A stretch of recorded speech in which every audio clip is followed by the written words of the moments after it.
everyone. I'm going to go over my English 111 course.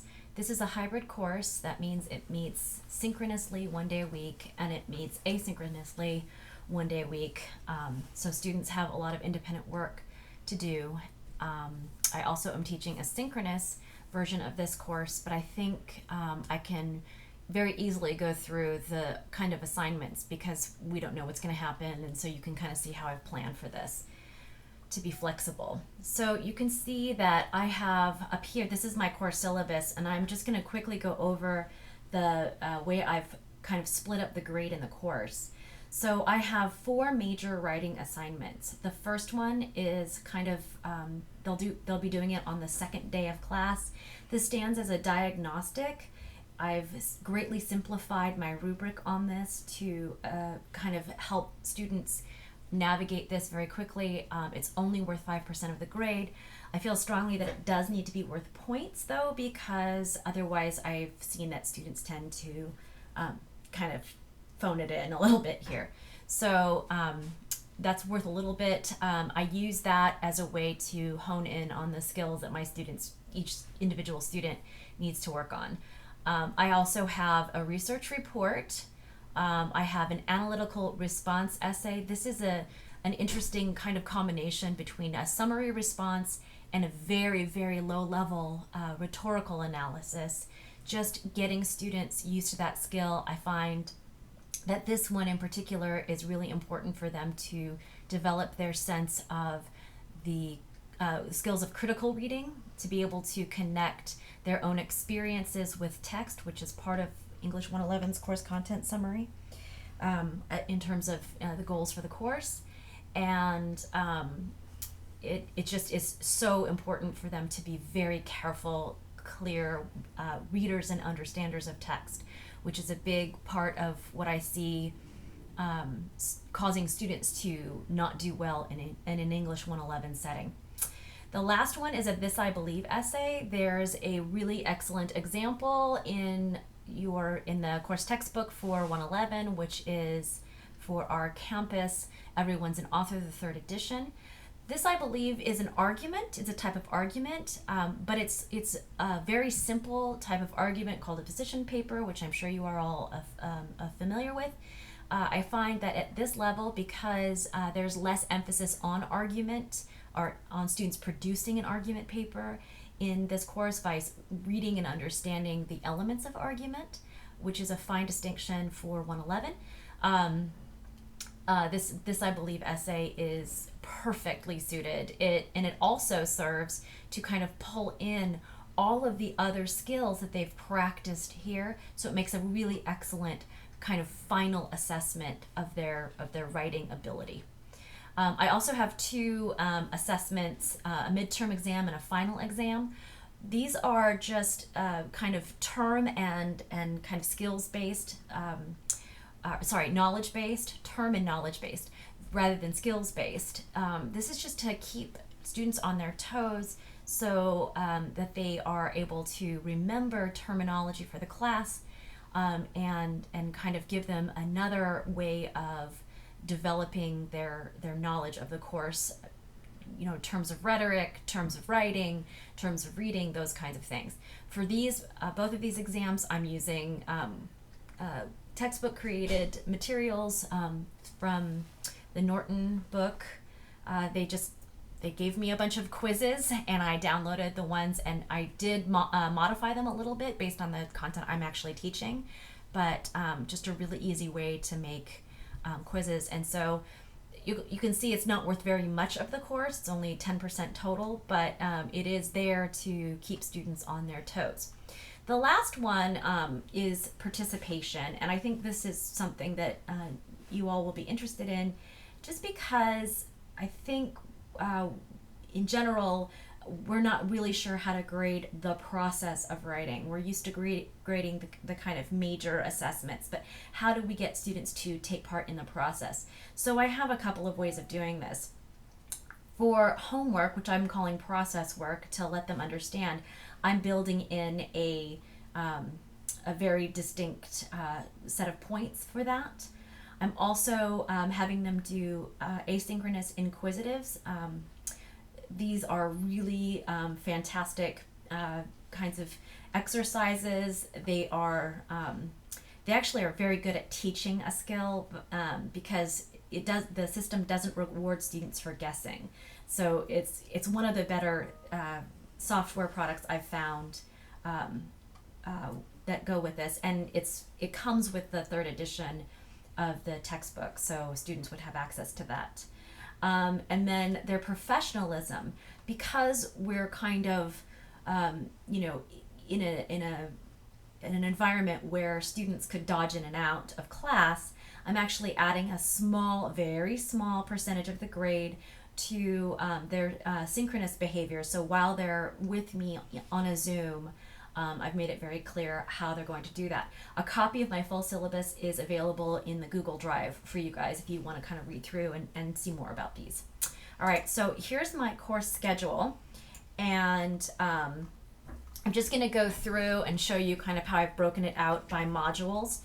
So module 1 is really introductory. This is where I have the students produce that reading response essay and show me their skills of being able to read and annotate, and then also do a very, very brief essay. It's about a 4-paragraph essay with an introduction, 2 bodies, and a conclusion, just to get a sense of where they are. And then they set up their inquisitives. But this is what I really want to show you, is how I've kind of broken out the process. So the research report is really important in terms of delivering good critical reading skills, or having them practice that, learn kind of how to do that, starting to practice the idea of a rhetorical situation, particularly with regard to how genre, audience, and purpose are going to affect their research choices. And then of course you have research.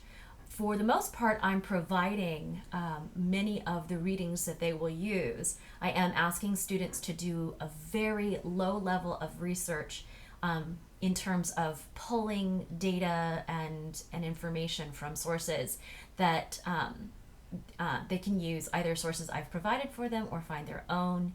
And I am allowing them to use some web-based sources, and I'm encouraging them to use at least one source that comes from the database.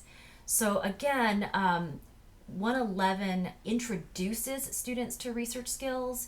It helps students start feeling comfortable with those processes and ideas. It's really in 112 where we're asking them to do original research and a heavier load of research. So that's why I've made the choices I have here. So we can see that I have a bunch of different activities. I have what I'm calling textbook responses. So I can show you up here what that looks like. Actually, I can show you in a minute what that looks like. But basically, a textbook response is where students interact with the knowledge base in terms of the content of what these have, but also begin to do reflective analysis of what they want to get out of that information, how they think they'll use that information, why that information could be valuable. I started doing textbook responses very specifically like this about 2 semesters ago, and it's hugely improved my students' ability to keep that kind of stuff going and to make it just a much more productive kind of interaction with a textbook. Also, I do an activity called shared reading. That's where we take a common text that we'll all be using for the research report, and we go through a reading guide.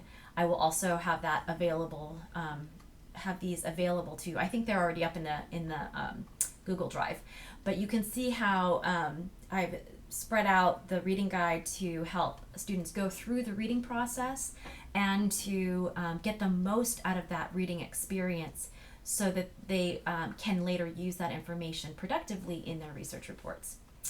And then I always give them additional resources. Most of this is going to be going back to lessons that they've already done to just help them a little bit with that transfer. I find that students are often forget that they've already sort of practiced something, and so reminding them here on this piece of paper, I think, is just anything we can do to help them learn.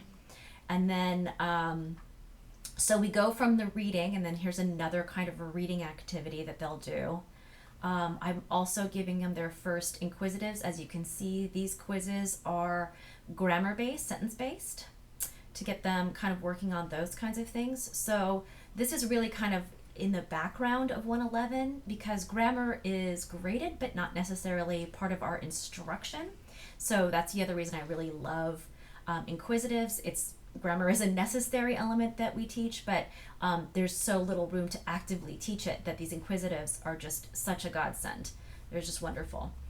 So then you can kind of see, we kind of go back through kind of ideas. I give them the assignment guide here, more additional resources, and then more process work where they're answering questions about these chapters after having read them. Now these chapters, it looks like a lot here, but these chapters are really short. So, and then we just keep going. We go into MLA format. I found a really excellent video here. And just keep kind of going. So each part of each exercise they're doing here is giving them something very specific that they need in order to eventually complete the research report drafts. Now I'm doing something a little different this semester given our weird setup that we have. I am actually having students do part of the research report as a collaboration. So you can see here, week 4, they have preliminary work that they do individually and submit. And then they keep going on preliminary research where they have to find articles or sources that cover these 3 topics here. And then they'll turn that in individually. But once they finish that, we start group work around week 5, where they get a Google Doc that I've already pre-created, and they make choices together on which sources that they'll pick from what everybody's uploaded as their individual work. It's an experiment. We'll see if it works. What I'm hoping is that students can learn from each other and that they'll be given a specific kind of goal here of making sure that what is offered is going to fit in the rhetorical kind of thing, that the rhetorical skills. So does it fit with genre? Does it fit with purpose? Does it fit with audience for our specific assignment? And then they'll be also building the body of the report together. So for the first draft of the report, they'll all be working on the thesis statement and the research-based body paragraphs of this report. And then once they've done that and had some time to get some revision as a group revision workshop. So one of the things I think you guys were interested in was knowing how to make a revision your own and have that work for you. So one of the things I'm doing by making this a group draft is helping students kind of understand, or helping students build a common goal for themselves, and then getting common feedback so that they're all understanding that writing is not just a person sitting in a room, but it can also be collaborative.